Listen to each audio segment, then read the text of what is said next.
This is real music, yeah. Oh, yeah, this is real music, yeah. Oh, this is real music. So go to realmusic.com. Hey. This is Maya-Azucena, and you are all logging in right now to thisisrealmusic.com.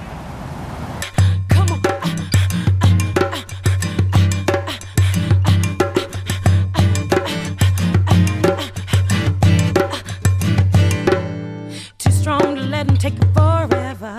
They may have pushed it down, but you're a little warrior. My girl, soldier, woman, winner of a war. You weren't gonna take it no more. Well, I'm born and raised in Brooklyn, New York, and how I got started in the music business is interesting because I've been singing since I was 4. I mean, taking myself seriously. And so in terms of the music business itself, I started a band about 8 years ago, 7, 8 years ago, and I've been working really hard promoting my brand, my name, my project for about 8 years at this point. I've always been in love with music. I mean, as early as I can remember, I've been doing music. I never had a question about whether I was going to be an artist or do something, you know, requiring the arts. So in terms of when I started falling in love with music, there's almost no beginning to that. I've always been in love with it, and I've always been singing. But I did study. I studied professionally. In high school, I went to a performing arts high school, and I was singing opera and classical voice, etc. So I trained, and then, you know, started working with bands, and that's when I started to get technically really, like, tight, you know. A lot of my inspirations are, in terms of like songwriting, my main inspirations would be Earth, Wind and Fire, Stevie Wonder, Prince.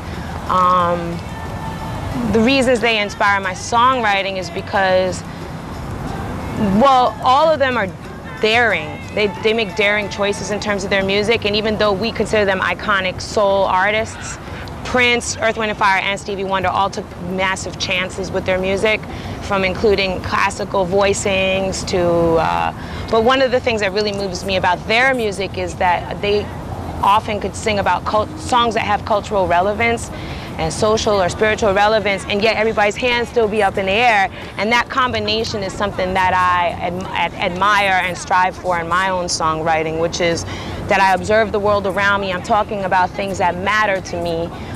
It's not all sugar-coated, but at the same time, when you hear it, it's like, you know, like you can still bop your head to it. So that's what inspired me about them. And as far as singing goes, probably my main vocal inspirations are Mahalia Jackson, the classic gospel artist that was one of Aretha Franklin's main inspirations, and also Ella Fitzgerald. She's just one of the most technically perfect singers I've ever heard in my life, you know. With the live performance, it's weird because live started before recording almost for me. Like, my first play I ever did, I was 4 years old. So, for me, being on stage is one of the most natural places for me because it's where I have the opportunity to communicate with people in mass. You know what I'm saying? It's my opportunity to have something to say, and my opportunity to be in front of people and show utter reverence for this gift of music.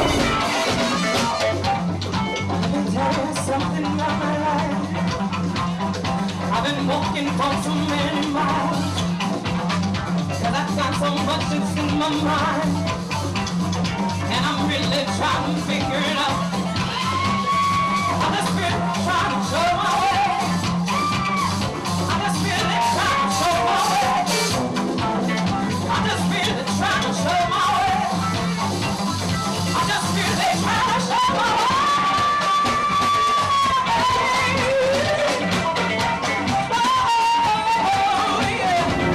Somebody dared to say songs that represented people, and that's important to me. You know, that's what I try to commit to. So in terms of stage, it's like when I'm on stage, that's like my joy.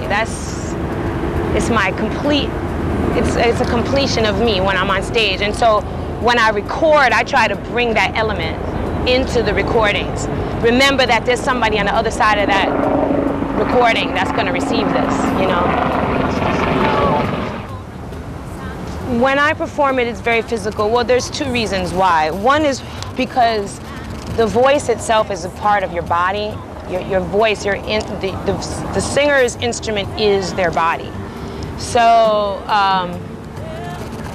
it requires a lot of care, a lot of physical awareness in order to keep your voice right and in order to stretch it to where it needs to be. It's like being in an Olympic, you know, team or something, and how you're trying to like fine-tune your craft, and it's a physical craft. So, and then when I perform, I'm very, like, I'm moving, because I'm just trying to rattle out all that I have inside. It's just crazy, and I don't really concern myself with how do I look to the audience.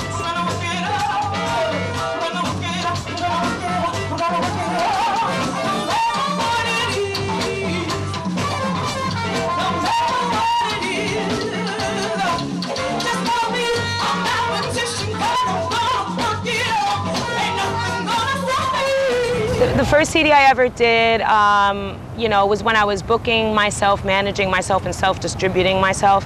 So the first CD was called Maya Who, and it was a full band-based project with, you know, overdubs and sort of, it was a pretty decent first project.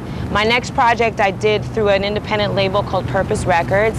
It's called Junkyard Jewel, and it's a little more raw and a little more like in your face, like just the voice, the guitar, cello, violin, like really intimate. And then I just finished a mix CD which has 16 new songs that kind of give people the balance. It allows them to see the different projects I've been doing in the more hip-hop world, more DJ-oriented world. Hip-hop has definitely influenced my sound because I like clean, hard backbeats, and so I feel like with my band, the rhythm section, the drums and bass particularly, I'm more interested in the clean, big-sounding bottom. So I can do all this jazz over top of it, I can do disco over top of it, I can do opera over top, you know, but that backbeat is still, you know, and so rhythmically, hip-hop has definitely influenced me. Also, I grew up in Brooklyn. I mean, hip-hop was always a part of my background, and so even though I rap very little, I do rap a little bit for fun, but you know, I do a lot of MCs call me to work with them, so I'm also sort of, I guess, the adopted collaborator in underground hip-hop, apparently. I'm on like Immortal Technique's new album, Hassan Salam's new album, Dress from Black Sheep, Mr. Cheeks from Lost Boys. I have a really wide range of people that are into my stuff. I mean, I've tested it out. I've done shows for like 50-something-year-old people, you know, mostly white, and do the same thing, and they'll be doing the hip-hop call and response with me, for real. Then I'll do shows at high schools and colleges, and the college kids will be like, yo. So I think I have a wide, what I'm doing seems to apply to a lot of different ranges of people, but I think maybe the base is, I don't know, maybe like a most deaf audience, you know. People that like music, musical listeners that are into like grimy. Well, I have to say, I mean, the internet is one of the best friends of an independent artist because you have the ability to connect with people on the other side of the world. You allow people to find you when you're on the internet, you know. So, yeah, definitely one of the best ways to immediately find out more about me would be to go to my website, JUNKYARDJEWEL.com. You know, I have video there. I got like tons of music that you can listen to. I've got photos from my tours. I've got blogs, my thoughts about stuff. I mean, so that's a good place to go, but you know, it's cool. I find out a lot of other people are saying some cool things about my project, so if you were just to search on my name online, you'd probably find out a lot more. Like, thisisrealmusic.com.